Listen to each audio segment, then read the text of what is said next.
He opted into his deal. He will play a record 23rd NBA season, and his longevity, it's unprecedented. Last season, he posted numbers that we've never seen for a player in their 22nd year, and he will be 41 in December. And there doesn't look to be any evidence of him slowing down. Did you see the video of him, 40 years old, working out this past Saturday? Just another day, running line to line, alternating hands, dunking.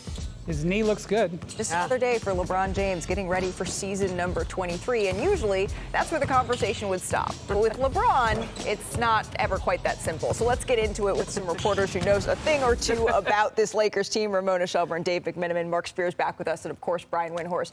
Dave, you cover the Lakers on a day-to-day basis here. The Rich Paul comments, I want to bring them back up here if we could, just to remind our viewers about what Rich said.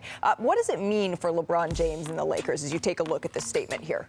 Listen, I spoke to Rich before we started the show. He wanted to make it clear that the Lakers weren't blindsided by his statement or the decision to opt in. The Lakers were operating under an assumption that LeBron would be opting in. There was no discussion about an extension. The Lakers didn't offer an extension. But guess what? Clutch and LeBron James didn't ask for an extension either. So there was no tension around that. Rich made it clear to me that not only did he let the Lakers know this was coming, but also Laura Beth Seeger, who is Luka Doncic's representative, she was also informed from Rich Paul this was coming. So that was extending an olive branch in terms of we're trying to work with you, Luka Doncic, as a future face of the franchise.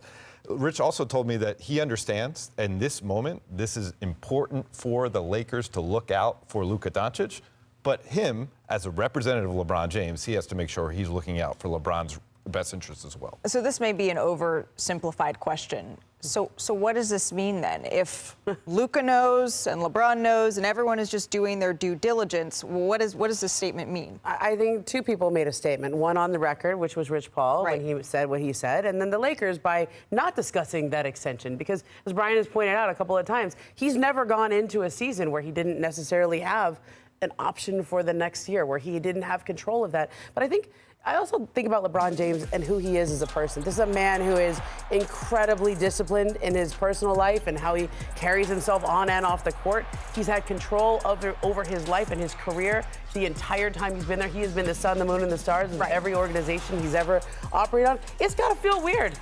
It's got to feel weird for somebody else to be the guy, right? To find out about the Luka trade, to find out about the sale. Like, he didn't put a tweet out the same way Luka did afterwards.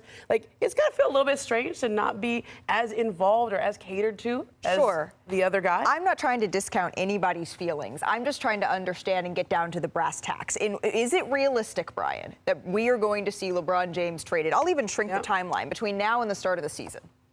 I don't think so. Okay. I'll get down to brass tacks. I don't mean this to be controversial. It's just true. This is the beginning of the end with the Lakers for LeBron. Yeah. I mean, when you're turning 41, that's, I think, an acceptable thing to say. Again, for the first time in his career, he is on the end of a contract, okay? So how is that end going to be? Is it going to be with some sort of really impressive playoff run alongside Luka next spring?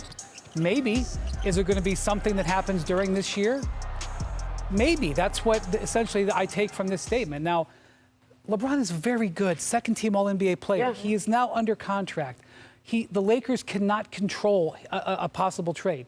The Lakers would like to see LeBron ready to go, as he is getting ready, clearly, at training camp in September to play alongside Luka Doncic with a couple of extra players, hopefully, that they're adding over the next few days, and make a run in the Western Conference. Let's not forget, they were the 3 seed. Sure. Okay, this is not a team that is an eon away. They were the 3 seed. They had a disappointing first-round situation, but they can come back very strong. Let's just cross our T's and dot our I's here, because one of the reasons that I wonder about if a trade is realistic at all is because I look around and I don't see a whole lot of options. But admittedly, I was an English student, not a math student. So that's where I turned to Mr. Money Moves, Bobby Marks. Bobby, are there any trades out there that wouldn't totally diminish sort of the team that LeBron would want to go to? Because, again, championships is what he's talking about. Well, I was neither an English or a math student. So let's look at here.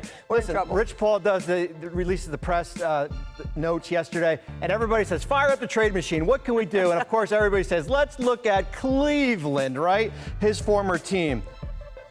Here's how hard it would be, Malika. You would basically have to send out $70 million in contract. Darius Garland, DeAndre Hunter, Jared Allen, Max Strus, right? That's basically like a quarter of their lineup here just for LeBron James. They are a second apron team. let's look at Dallas, of course, right? Could the Mavericks have done a deal?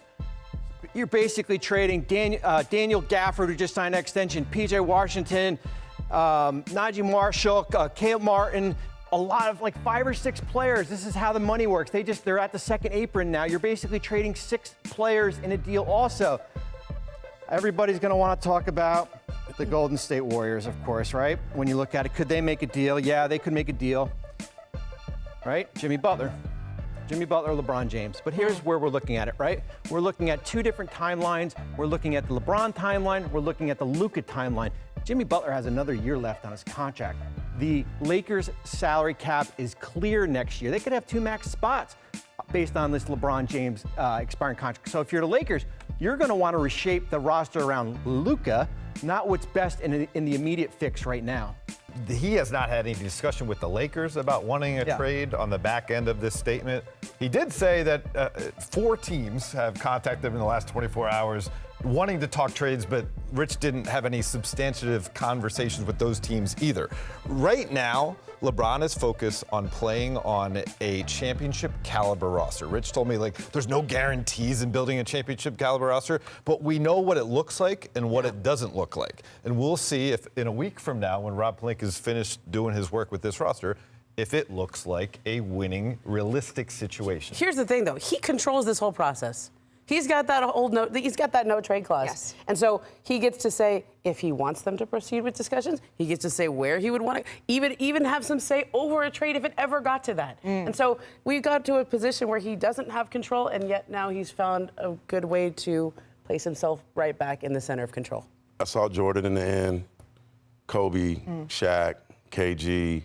He's not that, respectively. He's not, but how much longer does he want to go where he's going to become that? To me, I think he has a tailor-made ending this season. You got the All-Star game in L.A. You're at the last year of your deal. It's tailor-made for a Hollywood ending in Hollywood. 23 and 23. I was a writer in my former life. James is on the team. Right. But there's a lot. I think it's not so much the opting in. I don't want to see him like those guys. It's the statement that has maybe opened up the door to more questions. And then when you look at it further, it's what's the definition of a championship team and how can the Los Angeles Lakers get there? Denver has been busy here in the last couple of hours. They've been making a lot of moves here. Cam Johnson is in. Michael Porter Jr. is out, according to our Shams Charania. Cam Johnson fills the role of Michael Porter Jr. and is really going to thrive, I think, next to Nikola Jokic here, Brian. Do you think that this move, plus also bringing Bruce Brown back, is going to change where Denver's at in the West? Well, they're not done yet. They've got more space here. Look, Cam Johnson and Michael Porter Jr. are different players. They're comparable players. They do different things. It's not like Cam Johnson is a huge upgrade. Michael Porter Jr. has a lot going for him. But Cam Johnson is vastly cheaper. He's like $16, $17 million a year cheaper over the next couple of years. And in a second apron era, that matters. And that's why the Nuggets sent a first-round pick in this deal, to grease that extra money they're sending to Brooklyn.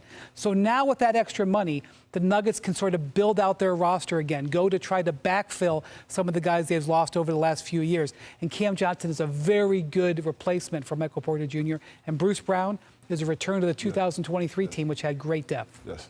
Already communicating with some people in Denver. They're ecstatic about what this team is doing because it felt like when they won their championship, it was more than a one championship type of team. With Jokic, with his age, with his skill level, now you go out and you're starting to reinvigorate this franchise now. I think Cam Johnson is a major upgrade. These will be the best shots Cam Johnson's ever gotten in his career. That's what's going to happen to the shot quality for a guy with a pure stroke. I think Cam Johnson's going to have a great year for Denver and also not a liability at all on the other end of the floor. And then you go get Bruce Brown. Right. A lot of people were very frustrated they lost him in the first place. Now he is back in the fold, and what that addresses is depth. Because you talk about the ultimate utility knife. And this is one of Jokic's biggest problems he had with your roster. They weren't deep enough, and you saw that in the postseason. Bruce Brown helps address that as well. Not to mention, Denver is coming off a season where they led the NBA in points per game from starters. So a much-needed sixth man coming back here in Bruce Brown. And when you talk about the West, you're thinking about the Oklahoma City Thunder being the team that paces the entire Western Conference. Who did we say up until the NBA Finals was the team that pushed them to the brink more than anyone? It was the Denver Nuggets, UD. Yeah, it was the Denver Nuggets. And I'm with you. I love the Bruce Brown pickup because not only is he a dog defensively, but offensively. He plays perfect. He fits perfect with them. He's a guy who plays off the ball. He doesn't have the skill set where he needs the ball in his hand. But when you run that pick and roll with Murray and Jokic, he plays in that dunker. He slides back door. You turn your head. He gets offensive rebound. He does all the little things. This is a guy who's going to impact the game, make winning plays, and you do not have to draw up anything for him at all. Well, when you look at the favorites in the Western Conference, you, of course, have the defending champions at the top, Oklahoma City. But then it's the Houston Rockets that are quickly catching up with them. Many moves this offseason already, and they were the number 2 seed last year. The odds reflect that. And then you see the Denver Nuggets with the moves that they've been making, followed by the Lakers and then the Timberwolves. Let's dive into some of those moves because it's been a busy offseason for the Rockets. Headlined, of course, by bringing in 15-time All-Star Kevin Durant. They're the 4th team to trade for a 25 points per game scorer the off season after a 50-win season. That's a lot of numbers. It just means they're really good. Fred VanVleet, meanwhile, intends to sign a 2-year, $50 million deal with Houston after the Rockets declined his nearly $45 million team option. The 2019 champ ranked 7th in assist-to-turnover ratio this season. And then Jabari Smith Jr., he intends to sign a 5-year, $122 million rookie extension with Houston. The 3rd pick in the 2022 draft is one of 3 players in Rockets history to score 2,500 points before turning 22, along with Jalen Green and Alperen Şengün. I don't know which one of you two is higher on the moves that Houston has made. You were singing their praises. Do you think that they're in that same category with Oklahoma City or just right there knocking on the door? For me, I think now I'm looking at the Houston Rockets as a legitimate number 2 in the West that's also a contender. Yes. Last year they finished 2nd in the West. I don't think anybody really looked at them as a team that could make a run through the Western Conference and end up in the finals. Was that just lack of experience? I think they were just a little bit too young, and I also think people had questions about, the lead guard. Jalen Green is a very talented player. He's not a natural lead guard, and they didn't know how to close games. Well, guess what? They just signed the ultimate closer. Kevin Durant is the solution for their problems offensively, but it's not just that. Just Durant alone, I think I said to you, I really liked it. Now I love it. You go out and you add a Dorian Finney-Smith to the mix. You get a Clint Capella to join them as well. Houston Rockets, to me now, have I think, separated a little bit from other teams in the West for that number 2. You like it. I love it. You're like Cold Stone Creamery. Like it, love it, gotta have it. I'm a defensive guy, and obviously you give up some defense when you lose Dylan Brooks, but you bring in a guy like Finley Smith, who's also a Gator. Go Gators, by the way. But you bring in a guy like Finley Smith, who shot 41% from 3 last year. So you're talking about a guy, once again, who does not need the ball in his hand. You know your guys that are going to handle. VanVleet's going to handle. We got to get Kevin Durant in spot. Jabari Smith is very, very good offensively. Şengün needs the ball in his hand. This is a guy who does not need the ball in his hand. He's going to shoot 42% from the 3. He's going to guard your best player. And also, Ime Udoka loves to switch on defense. So this is a guy who can switch 1 through 5 on any given night. The Rockets are on an organizational hot streak. They are drafting well. They are trading well. They are using free agency well. They are negotiating contracts well. They've been very active the last couple of days, and not just with Kevin Durant, but also getting Jabari Smith Jr. into a new contract, getting Fred VanVleet into a new contract. Tonight, they signed Clint Capella to a 3-year deal, which was a surprise. It will backfill them. They extended Steven Adams. When you play in the Western Conference, you got to have size. You got to try to beat Nikola Jokic. They've retained Steven Adams and added Clint Capella. They've got Alperen Şengün. They are really, really doing good moves. And then their development of Tari Eason, of Amen Thompson has really been going. If you're going to beat the Oklahoma City Thunder, you've got to win across the board. Right. Yes. The Rockets are piling up W's.